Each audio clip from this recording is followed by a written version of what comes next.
Hi everyone, my name is Sarah Heffler and I chose to do this project on the Monaco Grand Prix. I was really excited to do this one. In 2019 I went on a Philippe and I was actually able to go to Monte Carlo and Monaco just a couple days before the Grand Prix with a few other students and one of our faculty advisors.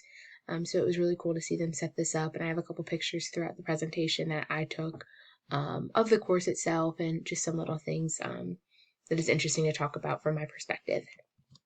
So this is a picture I took right when we got off of the train, and you go down into like the casino, and there's like the palace on like the far left. It's kind of cut out of the image there, but this was like them setting up at the main grandstand, and the structure behind it was where like announcers were going to be, so announcers and other media presence.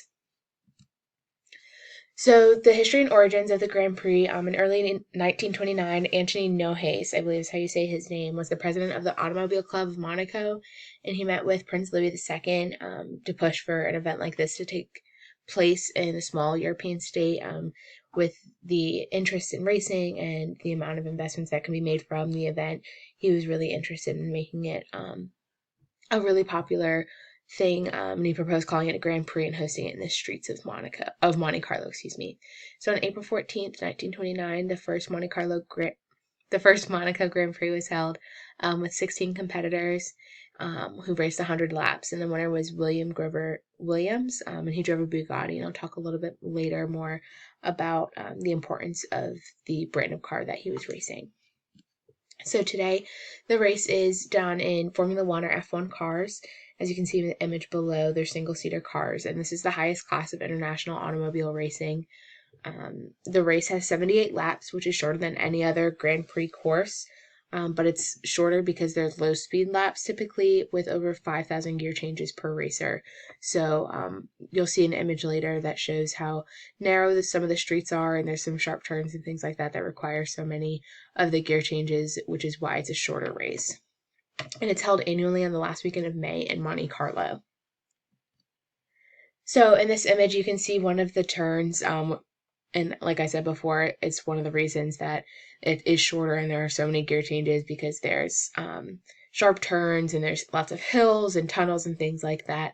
And then in the top left corner, so where the racers are going around by the Rolex sign, right around that corner would have been the grandstand, and then on the back side of that grandstand in the top left of the screen right now is where I took that other picture that I showed at the beginning. So right around that corner would have been the grandstand. And I actually walked up this hill here, and we went to see some of like the yachts, and there was more shopping and beautiful like sights of the water and things like that. So it was really cool to see them like setting up all the guide rails and all the signs and things like that, and some of the racers like doing practice runs. So the governing bodies of the Grand Prix are the Automobile Club of Monaco. So they govern all motorsport in Monaco, and they organize the Grand Prix every year, and they represent Monaco in the FIA, which is the International Automobile Federation. They're the global governing body for all auto racing. They license and sanction F1 races. They promote road safety. And in 2013, they were recognized as an official like body in sport by the IOC. So, fame of the race, it's considered one of the most important and prestigious races. Um, Even like it's really well known even by those like who are least interested or least enthused by cars or racing. And it's a member of the Triple Crown, which is considered the most prestigious kind of award that you could win in racing. So these are like the toughest races. So the Indianapolis 500, the 24 Hours of Le Mans, and the Grand Prix of Monaco are the three like most prestigious, like most tough races. There's only one person that's ever won all three of them, and that was in the late 1900s. And more fame of the race comes from the tourist and tax havens. So a large portion of Monaco's income comes from tourists visiting for the race. Monaco and Monte Carlo are they're very wealthy areas. Low tax rates have a lot to do with that, and they're home to many million and billionaires and successful F1 drivers. So that's where they get a lot of their revenue, and a lot of the fame is from the tourism industry. So media coverage. The United States, it can be found on ESPN, and in 2018, it was actually up 9% in ratings and 12% in viewership. And this was the fifth largest F1 cable audience ever recorded. And then in Canada, you can watch it on TSN or the Sports Network, and then the UK, it's Sky Sports F1. So there's some other smaller channels that you can find it on in different regions of the world, but these are the most popular that have live coverage of the event through the whole weekend. So sponsorship, F1 has 6 major sponsors, which are Rolex, Heineken, the Emiratis, DHL, Pirelli, and Americo. As you can see, Rolex and Heineken each contribute $45 and $50 million respectively a year to F1, and that goes into winnings, that goes to trackside advertising, a bunch of different things like that. Team sponsors. So as I mentioned before, it's like the team sponsors are really important to the races, and they engineer cars and sponsor racers. They contribute to the winnings. The average cost for a brand to sponsor an F1 team is about $3.3 million a year. So Bugatti, Alfa Romeo, Aston Martin, those are some of the 3 big brands that they design and upkeep with the cars. They sponsor races. So that's really important to the race itself because it adds a lot of prestige and luxury to the brand, and especially in the location that it is. And then trackside advertisers contribute about 3.8% of all sponsorship.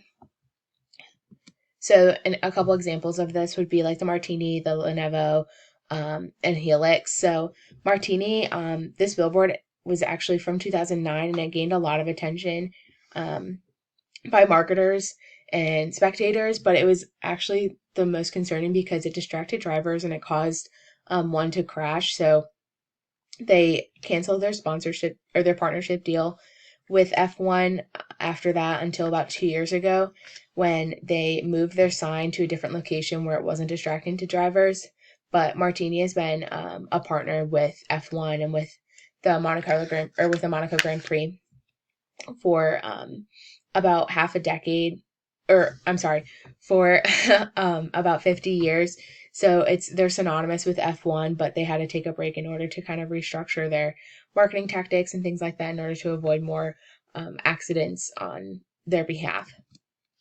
So experiencing the race, there are several ticket and hospitality packages that are available to purchase. I found this most interesting just because it is such a prestigious and luxurious area, and even walking around like the streets of Monte Carlo, there's Cartier and Prada and all these like very, very luxurious stores and brands, things like that are just like out like as if we were walking down like a strip mall here in the States. So there are several ticket and hospitality packages to purchase. So the tickets would be grandstand, they have penthouse views, trackside yachts, or you can buy like hospitality packages, so club exclusivity to go to like parties, things like that.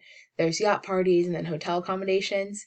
And doing like a little bit of research in like the past races and then like the one upcoming in 2021, costs can be up to $18,000 per person for the 3-day racing event. But the minimum was about $10,000, so it's definitely not something to just like go on a whim to like see the Grand Prix.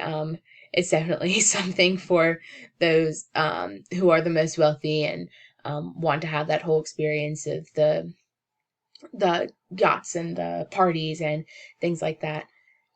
So here are my references, and then also like those pictures, they were just mine from my trip. Thank you so much for watching.